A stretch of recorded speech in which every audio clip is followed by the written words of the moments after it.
Hi everyone, I'm Suyuk from Online Help Guide, and in this video I will show you how to log into Bank of America. So without any further ado, let's get started.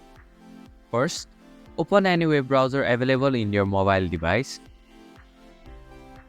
In the search bar, type bankofamerica.com and hit the search button.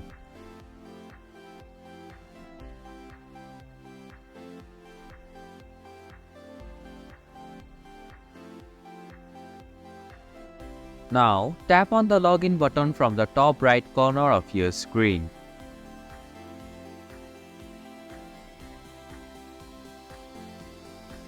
In the provided field, enter your user ID,